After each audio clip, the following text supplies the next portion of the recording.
여러분들은 손편지를 써본 적이 있나요? 손편지? 아 진짜요? 요즘에는 안 쓰는 줄 알았더니 저는 언제 편지를 써봤냐면 내 입으로 말하기가 애매하거나 마음속의 이야기를 잘 정리해서 이야기하고 싶을 때 편지를 썼던 기억이 있습니다. 예를 들면 사과하고 싶은 마음을 전한다거나 아쉬운 마음을 전할 때, 또 어떤 사랑하는 마음을 더 크게 표현하고 싶을 때 편지를 쓰게 되죠. 편지라는 것은요, 지금의 어떤 문자나 카톡과는 다르게 더 큰 의미를 담고 있는 것 같습니다. 오늘 본문도 보면요, 하나님께서 어떤 사람을 통해 편지를 어떤 사람들에게 보내고 계시는 것을 볼 수 있는데요. 이 편지를 쓰고 계시는 하나님은 정말 간절한 마음으로 편지를 쓰고 계시는 것 같습니다. 하나님께서 어떤 사람들에게 어떤 편지를 보내고 계시는지 말씀을 통해서 함께 알아보겠습니다. 이제 7월부터 다시 예레미야를 보게 됩니다. 예레미야. 딱 1년 전에 작년에 예레미야의 전반부를 보게 되었는데요. 이제 그 후반부를 보게 되는 거죠. 예레미야의 배경을 소개해 드리자면 이스라엘은요, 통일 왕국이었다가 3대 왕이었던 솔로몬 이후로 두 개의 나라로 나눠지게 되는데 이때 두 개의 나라의 이름이 무엇인지 아나요, 여러분? 통일 왕국이 남과 북으로 나눠졌어요. 두 개의 나라의 이름을 아시는 분? 네, 맞습니다. 북이스라엘과 남유다, 이렇게 두 개의 나라로 나눠지게 돼요. 이렇게 두 개의 나라로 나눠진 다음 두 나라는 여호와 신앙을 잘 지켜 나갔을까요? 지키지 않았을까요? 지키지 못했습니다. 다윗 왕 때와 같이 하나님을 잘 섬겼다면 좋았겠지만 북이스라엘은 북이스라엘 나름대로, 남유다는 남유다 나름대로 그 신앙을 잘 이어나가지 못했던 것으로 보여져요. 그래서 여러분, 하나님은요, 남유다와 북이스라엘을 하나님께로 돌이키게 하기 위해서 각 나라에 그에 맞는 선지자들을 보내주십니다. 시대는 다르지만 북이스라엘의 대표적인 선지자는 엘리야와 엘리사를 들 수 있고, 남유다의 대표적인 선지자는 이사야를 들 수 있습니다. 그렇다면 여러분, 오늘 본문에 등장하고 있는, 오늘 편지를 작성하고 있는 예레미야는 어느 나라의 선지자일까요?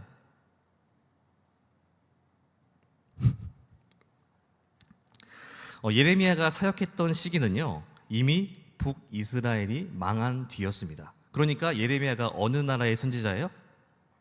남유다의 선지자였다는 거죠. 그 시기를 보면 남유다 말기에 사역했던 것으로 보여집니다. 먼저 예레미야 1장 2절 3절의 말씀 볼까요? 아몬의 아들 유다 왕 요시야가 다스린 지 13년에 여호와의 말씀이 예레미야에게 임하였고, 요시야의 아들 유다의 왕 여호야김 시대부터 요시야의 아들 유다의 왕 시드기야의 11년 말까지, 곧 5월에 예루살렘이 사로잡혀 가기까지 임하니라, 이렇게 나옵니다. 예레미야의 사역은요, 요시야, 여호야김, 시드기야 이 세 명의 왕을 지나며 예루살렘이 함락되기까지, 그러니까 남유다가 망할 때까지 임했다라고 하고 있는 거예요. 그는 하나님의 말씀을 따라서 남유다의 심판에 대한 메시지를 끊임없이 전하던 선지자였습니다. 그래서 예레미야서의 말씀들을 보면요, 대부분이 심판에 대한 말씀들만 기록하고 있어요. 예레미야도 계속 이런 심판의 말씀을 전한다는 것이 자신의 마음에 좀 부담이 되지 않았을까요?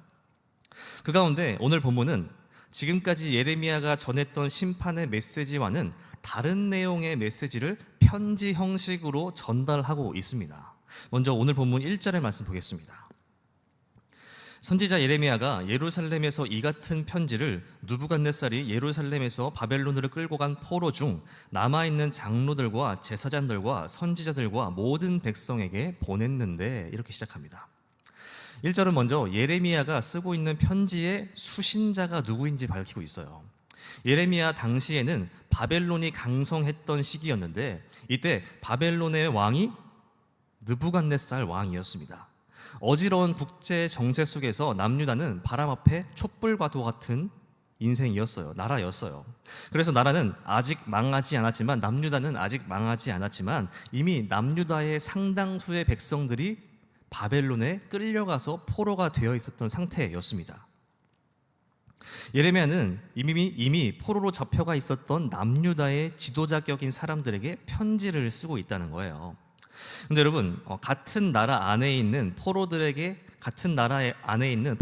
편지를 썼다는 것은 어느 정도 이해가 되는데, 타국에 있는, 그것도 적국인 바벨론에 있는 포로들에게 편지를 썼다는 것은 어떻게 이해할 수 있을까요? 적국에 있는 포로들에게 편지를 쓴다 한들 그 편지가 포로들에게 당도할 수 있었을까? 역사적으로 보면 바벨론은요, 포로들에 대해서 후한 정책을 펼쳤다고 합니다. 바벨론은 적으로 간주하는 국가들을 거의 황폐화시키기는 했지만, 포로로 잡아온 사람들에 대해서는 대부분 일반 바벨론 백성들과 다름없는 삶을 살게 해주었다는 거예요. 그러니까 포로로 잡혀왔지만 한 장소에 갇혀서 자유를 빼앗긴 생활을 한 것이 아니라 남유다에서 지냈던 것처럼 자유를 누리며 살았다는 거예요. 포로로 잡혀왔기 때문에 남유다인들의 마음이 복잡했을 수는 있겠지만, 그럼에도 그들은 바벨론에서 자유를 누리고 있었다라는 겁니다.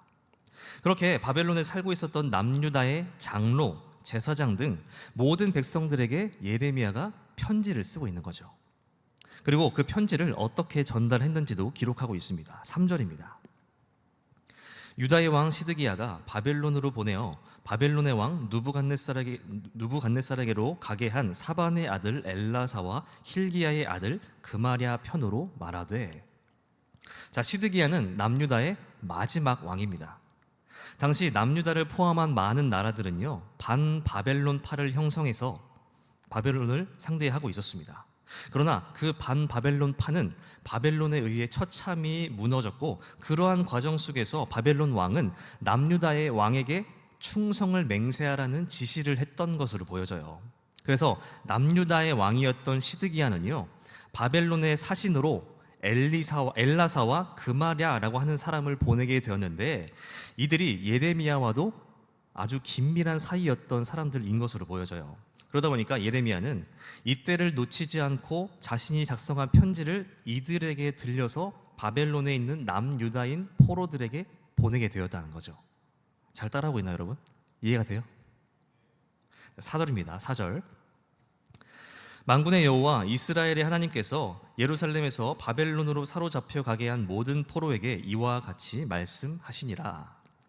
자, 예레미야는 편지를 시작하면서 자신이 쓴 편지의 내용이 자신의 말이 아니라 여호와 하나님의 말씀임을 밝히고 있습니다. 여기서 재미있는 사실은 예레미야가 쓰고 있는 이 편지의 수신자 중 한 사람이 성경 속에 등장하는 다니엘이라고도 해요. 어쨌든 예레미야는 편지를 시작하면서 만군의 여호와 이스라엘의 하나님께서 라는 말로 시작하고 있는데, 여기서 단순히 하나님 또는 여호와로 간단하게 말하지 않고 만군의 여호와 하나님 이렇게 쓰고 있는 데는 어떤 의도가 있었던 것으로 보여집니다. 당시 남유다의 사람들이 이해하고 있었던 하나님은요, 예루살렘에만 머물고 계시며 그곳에서만 능력을 발휘하시는 하나님이었어요. 그러니까 여호와 하나님은 예루살렘에 가야만 만날 수 있고, 그곳에서 예배 드려야만 하나님이 예배를 받으시고 그분의 능력은 그곳에서만 있다고 생각했던 거죠. 그런데 예레미야 편지는요, 만군의 여호와라는 말을 씀으로써 여호와 하나님이 예루살렘에만 국한되어 계시지 아니하고 온 세상의 주인이 되어 주시며 그분의 능력은 세상 모든 곳에 영향을 미친다는 것을 알려주고 있는 거예요. 자, 그러한 만군의 여호와 하나님이 어떻게 하셨다는 거예요? 하반절에 보니까 바벨론으로 사로잡혀 가게 하셨다라는 거죠. 그러니까 하나님이 능력이 없어서 바벨론의 포로로 잡혀가게 된 것이 아니라, 또 바벨론의 신이 하나님보다 강하기 때문에 포로로 잡혀간 것이 아니라, 하나님의 능력이 이미 바벨론에게까지 미쳐 있고 너희를 포로로 잡혀가게 하신 분이 다름 아닌 만군의 여호와 하나님이라는 거예요. 그러니까 너희가 지금 포로로 잡혀 있게 된 이유가 하나님으로 인한 것이라는 겁니다. 여러분, 이미 포로로 끌려와서 바벨론에 살고 있었던 남유다인들은요, 아무리 자유로운 삶을 살고 있다고 한들 그들의 신분은 포로일 뿐이에요. 어쩌면 그들은 자신들의 삶의 터전에서 강제로 잡혀오게 되면서 지금 당장 고국으로 돌아갈 수도 없고 포로로서 미래가 불투명한 상황에 자존감이 바닥까지 떨어져 있었을지도 몰라요. 그런데 그러한 그들에게 이러한 예레미야의 편지가 어떻게 와닿게 되었을까요? 편지를 받게 된 수신인들은요, 더욱 큰 좌절감에 빠지게 되었을 수도 있어요. 제가 만약에 포로로 있는데 이런 편지를 받았다면 그 자리에서 편지를 그냥 찢어버렸을지 몰라요. 어쨌든 남유다 사람들을 포로로 잡혀가게 하신 분이 하나님이심을 밝힌 예레미야는요, 이제 포로로 잡혀간 그들이 무엇을 해야 하는지 알려줍니다. 5절, 6절입니다. 너희는 집을 짓고 거기에 살며 텃밭을 만들고 그 열매를 먹어라. 아내를 맞이하여 자녀를 낳으며 너희 아들이 아내를 맞이하며 너희 딸이 남편을 맞아 그들로 자녀를 낳게 하여 너희가 거기에서 번성하고 줄어들지 아니하게 하라. 포로의 신분으로 바벨론에 살아가는 남유다인들이 어떻게 생계 유지를 하면서 살고 있었는지는 정확히 모르겠으나 예레미야는 그들에게 한마디로 바벨론에 장기간 정착하라고 말하면서 이것이 하나님의 뜻이다라고 이야기하고 있는 거예요. 여러분 포로로 잡혀온 남유다인들이 포로의 신분이었지만 아까 말씀드렸던 것처럼 그들은 거의 자유인과 다름없었습니다. 그렇기 때문에 그들은 어떻게든 살아남기 위해서 이미 농사를 짓고 있었을지도 몰라요. 그런데 예레미야는 농사를 짓는 것에 더해서 결혼도 하고 자녀도 낳고 번성하라고 이야기하고 있어요. 여러분 이렇다는 것은요, 포로로 끌려오게 된 남유다인들이 금방 예루살렘으로 돌아갈 수 있다는 건가요? 아닌가요? 아니라는 거예요. 여러분 결혼하고 자녀를 낳고 번성하라는 것은요, 시간으로 따져본다면 적어도 20년 걸립니다. 20년. 당시 사람들은 10대에 결혼하고 아이를 낳았을 거예요. 그러니까 바벨론 땅에서 결혼하고 아이를 낳고 번성하라는 것은 적어도 20년은 더 있어야 한다는 말이라는 거죠. 여러분 예레미야가 포로된 사람들에게 이러한 말을 하는 이유가 무엇일까요? 예레미야 28장을 보면요, 거짓 선지자가 등장합니다. 그런데 이 거짓 선지자가 이렇게 이야기해요. 28장 11절의 말씀입니다. 모든 백성 앞에서 하나냐가 말하여 이르되 여호와께서 이와 같이 말씀하시니라 내가 2년 안에 모든 민족의 목에서 바벨론의 왕 느부갓네살의 멍에를 이와 같이 꺾어 버리리라 하셨느니라. 거짓 선지자가 등장하더니 하나님이 자신에게 말씀하시기를 포로로 잡혀간 사람들이 2년 안에 다시 돌아올 것이라고 말씀하셨다는 거예요. 하나님의 뜻은 그렇지 않은데 하나냐라고 하는 사람은요, 마음대로 하나님의 이름을 팔아가면서 2년 안에 포로들이 귀환할 것을 예언하고 있었다는 거죠. 여러분 아무리 터무니없는 말이라고 할지라도 당시 남유다 사람들의 귀에 거짓 선지자들의 말은요, 아주 듣기 좋은 말이었을 겁니다. 신뢰가 가지 않아도 그렇게 믿고 싶었던 말이었을 거예요. 지금 남유다는 주변국들로 인해 이리저리 흔들리고 있습니다. 많은 백성들이 이미 포로로 잡혀가 있어요. 그러한 그들에게 거짓 선지자의 말 한마디는요, 사람들의 마음에 희망을 품게 했을지도 몰라요. 모르긴 몰라도 바벨론에 있었던 포로들의 마음에도 2년만 버티면 돌아갈 수 있겠구나 하는 마음이 있었을지도 모릅니다. 그렇기 때문에 이러한 배경에서 예레미야는요, 2년은 택도 없다. 하나님의 뜻은 2년보다 훨씬 길다. 그러니 거짓 선지자에게 속지 말고 그곳에서 농사 짓고 결혼도 하고 번성하면서 정착하기에 힘쓰라고 권면하고 있는 거예요. 7절입니다. 너희는 내가 사로잡혀가게 한 그 성읍의 평안을 구하고 그를 위하여 여호와께 기도하라. 이는 그 성읍이 평안함으로 너희도 평안할 것임이라. 자, 포로된 남유다인들에게 바벨론에 정착하라고 했던 예레미야는요, 이번에는 바벨론을 위하여 기도하라고 이야기합니다. 여러분 이러한 권면은 남유다인들에게 있어서 받아들이기 어려운 말이었어요. 예를 들면 일제강점기에 조선인들에게 일본을 위해 기도하라고 한다면 그것이 쉬운 일이었을까요? 이것도 마찬가지였습니다. 포로들이 자신들을 강제로 잡아오고 조국을 어렵게 만드는 바벨론을 위해 어떻게 기도해 줄 수 있을까요? 그런데 예레미야는 포로들이 바벨론을 위해 기도해야 할 이유까지 알려주고 있어요. 바벨론이 어려워진다면 포로들의 삶은 더욱 어려워질 거다. 그러니까 바벨론의 평안을 위해 기도해야 너희가 평안할 수 있다라는 거예요. 예레미야의 권면의 초점은요, 바벨론의 평안이 아니라 그로 인한 포로된 사람들의 평안에 초점이 맞춰져 있다는 거죠. 이러한 권면을 통해 한 가지 더 의미를 두고 있는 것은 포로의 자리에서 낙심하고 막연한 미래를 생각하며 허송세월을 보내라는 것이 아니라 그 자리에서 지속적으로 하나님께 기도하라는 의미를 포함하고 있습니다. 그러니까 예레미야는요, 하나님께 평안을 구하면서 지속적으로 기도하라고 말하고 있는 거죠. 남유다인들과 하나님과의 관계가 무너짐으로 인해서 포로로 끌려오게 되었지만 바벨론에서 지속적으로 기도하며 하나님을 구하고 하나님과의 관계를 회복해야 한다라는 의미를 포함하고 있는 겁니다. 8절 9절의 말씀입니다. 만군의 여호와 이스라엘의 하나님께서 이와 같이 말하노라. 너희 중에 있는 선지자들에게와 점쟁이에게 미혹되지 말며 너희가 꾼 꿈도 고지 듣고 믿지 말라. 내가 그들을 보내지 아니하였어도 그들이 내 이름으로 거짓을 예언함이라. 여호와의 말씀이니라. 앞서 말씀드렸던 것처럼 남유다의 상황이 어려운 가운데서도 거짓 선지자들이 성행했습니다. 그렇게 예레미야는요, 그들과는 다른 진짜 하나님의 말씀을 전하면서 하나냐와 같은 거짓 선지자들의 말이 진짜가 아니라는 것을 간접적으로 증명했어요. 그리고 여기서는 직접적으로 거짓 선지자들을 거론하면서 속지 말라고 권면하고 있는 겁니다. 여러분, 예레미야가 바벨론의 평안을 위해 기도하라고 한 다음에 뜬금없이 거짓 선지자들과 점쟁이들에게 속지 말라고 권면하고 있는데요, 이것은 단순히 포로들에게 해야 할 말들을 두서없이 그냥 이야기하고 있는 것이 아니라 연속성이 있습니다.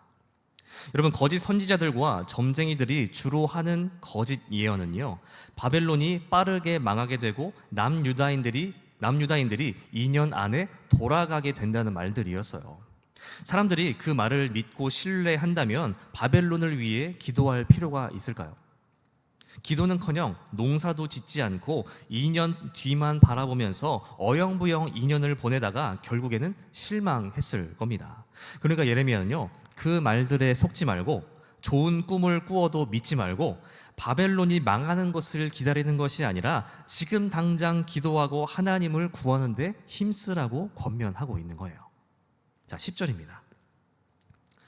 여호와께서 이와 같이 말씀하시니라. 바벨론에서 70년이 차면 내가 너희를 돌보고 나의 선한 말을 너희에게 성취하여 너희를 이곳으로 돌아오게 하리라. 자, 9절까지는요, 포로로 잡혀있던 남유다 사람들이 무엇을 해야 하는지에 대해서 이야기했었는데 10절은요, 하나님의 계획을 구체적으로 이야기하고 있어요. 9절까지가 서론이고 여기부터가 본론이라고 할 수 있을 것 같습니다. 하나님은 분명 포로된 백성들을 귀환시킨다는 계획을 갖고 계십니다. 그런데 언제 돌아갈 수 있다는 거예요? 언제 돌아갈 수 있어요? 70년 뒤에 돌아갈 수 있다. 여러분, 여기서 시간만 빼면 70년이라는 시간만 빼면요, 너무나도 희망이 되는 편지입니다. 내가 너희를 돌보고 선한 말을 성취하여 돌아오게 하겠다. 이 말씀만 있었다면 포로된 남유다 사람들의 마음에 얼마나 큰 위로가 되고 힘이 되었을까. 그런데 언제 그렇게 하신다는 거예요? 70년 뒤에. 여러분, 이러한 말이 포로들에게 희망과 위로가 되었을까요? 지금은 힘들지만 70년이 지나면 돌아갈 수 있겠구나, 이런 생각을 했겠어요? 저희 가운데 가장 어린 사람이 20살이라고 친다면 70년 뒤면 몇 살인가요? 90살입니다. 90살. 90살까지 살지도 모르겠어요. 여러분, 지금 우리로 따져보면 남자들에게 물어볼게요. 이미 군대를 갔다 온 분들도 있겠지만 여러분이 만약에 입대를 앞두고 있어요. 그런데 누군가가 와서 우리를 위로한답시고 괜찮아, 1년 6개월 뒤면 저녁이야 라고 한다면 어떤 마음이 들까요? 희망이 생깁니까? 위로가 돼요? 그럼 그냥 네가 가라 이럴 것 같아요, 저는. 여러분, 그뿐이 아니라 작년에 저희 아내가 출산을 했는데 출산하기 전까지 입덧으로 엄청 고생을 했어요. 그런데 그때 제가 아내를 위로한답시고 괜찮아, 몇 개월만 기다리면 끝나 라고 했으면 어떻게 됐을까요? 뒤지게 안 맞으면 다행이죠. 여러분, 이처럼 비교적 짧은 시간이라 할지라도 시간이 지나면 괜찮다라는 말은요, 크게 위로가 되지 않아요. 그런데 이 말도 안 되는 시간, 70년이 지나면 포로 생활이 끝난다라는 말이 포로들에게 얼마나 희망이 되었을까? 전혀 도움이 되지 않았을 겁니다. 그렇다면 하나님은요, 왜 이러한 도움도 안 되는 말씀들을 포로들에게 하고 계시는 걸까? 뭐 희망을 심어주기 위함입니까? 왜 하나님이 이렇게 말씀하셨을까요? 그래서 제가 묵상하다 생각한 것은 하나님은 뭐 이런 반응을 바라시지 않았을까 해요. 이 편지를 받은 사람들이 70년이 지나야 돌아갈 수 있다는 것을 보고서 난 글러 먹었다. 그냥 지금 기도해야겠다. 뭐 이런 것을 바라시면서 말씀하신 것이 아닐까. 그러니까 어쩌면 거짓 선지자들에게 미혹돼서 2년 뒤에 돌아갈 수 있다는 헛된 희망들, 그리고 바벨론에 머물지 않겠다는 강한 마음들을 한 번에 정리하여 하나님께로 지금 돌아올 수 있도록 이런 말씀을 하신 것이 아닐까 하는 생각이 들어요. 그리고 하나님의 말씀은 계속해서 이어집니다. 11절의 말씀입니다. 여호와의 말씀이니라. 너희를 향한 나의 생각을 내가 하나니 평안이요 재앙이 아니니라. 너희에게 미래와 희망을 주는 것이니라. 자, 하나님이 생각, 즉 남유다를 향한 계획을 가지고 계시는데 그것은 재앙이 아니라 평안이면서 미래와 희망을 주는 것이라고 이야기하십니다. 그러니까 너희가 지금 포로로 잡혀 있는 이 상황이 재앙을 받은 것이 아니라 평안이 되기 위함이며 미래와 희망을 주기 위함이라는 거예요. 어쩌면 포로들은 자신들의 신세를 한탄하면서 하나님을 원망하며 의심하고 있었을지도 모릅니다. 그러나 하나님은 이 모든 일들이 하나님의 계획 안에서 이루어지고 있는 것이며 하나님과 이스라엘의 미래를 만들어 가고 계신다는 거예요. 그러니까 여러분, 정리하면요, 하나님의 계획 안에서 이스라엘 백성들의 미래를 위해서 그들이 포로로 잡혀오게 되었다라는 거죠. 결국 남유다인들을 바벨론의 포로의 자리까지 부르신 분이 누구라는 거예요? 여호와 하나님이다. 그 포로지가 너희가 있어야 할 곳이고 그곳에 내가 너희를 불렀다. 여러분, 하나님이 이스라엘 백성들을 바벨론의 포로의 자리까지 부르신 목적이 무엇일까요? 부르신 목적이 뭐예요? 얘들을 혼내기 위함이에요? 멸망시키기 위함인가요? 그 바벨론의 포로의 자리가요, 제가 봤을 때는 하나님을 만나기에 딱 좋은 장소가 아니었을까 합니다.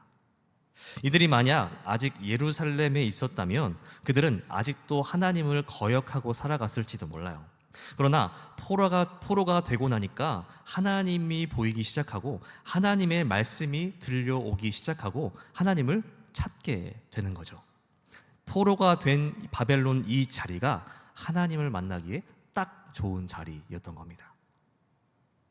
여러분, 혹시 오늘 우리 가운데 대한민국이라는 나라에서 자유를 누리며 분명한 자유를 누리며 살아가고 있지만 본문의 남유다인들처럼 포로 생활을 하는 것 같은 삶을 살아가는 분들이 있나요?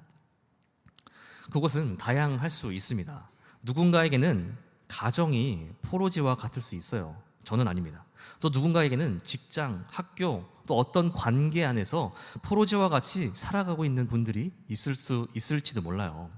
분명히 자유를 누리고 있는 것은 맞지만 자존감이 바닥을 치고 무언가 나를 옥죄고 있는 것 같고 또 삶의 모든 부분이 답답하고 어딜 가든 눈치를 보는 것과 같은 삶을 사는 분들이 있을지도 모르겠어요.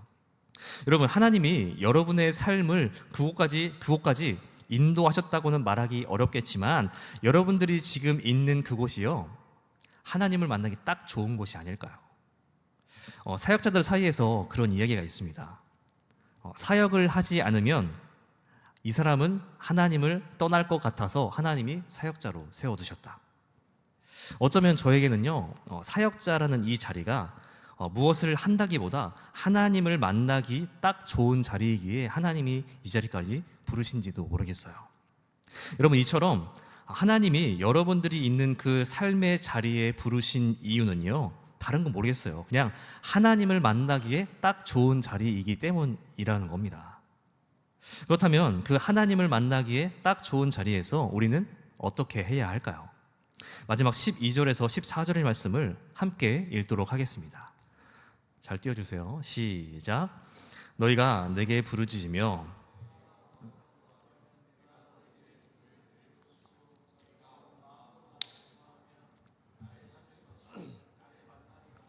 이것은 여호와의 말씀이니라. 나는 너희들을 만날 것이며 너희를 포로된 중에서 다시 돌아오게 하되 내가 쫓아 보내었던 나라들과 모든 곳에서 모아 사로잡혀 떠났던 그곳으로 돌아오게 하리라.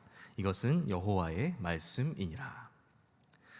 하나님이 우리를 부르신 그곳에서 우리가 해야 할 것은요, 하나님께 기도하고 하나님을 찾는 일이라는 겁니다.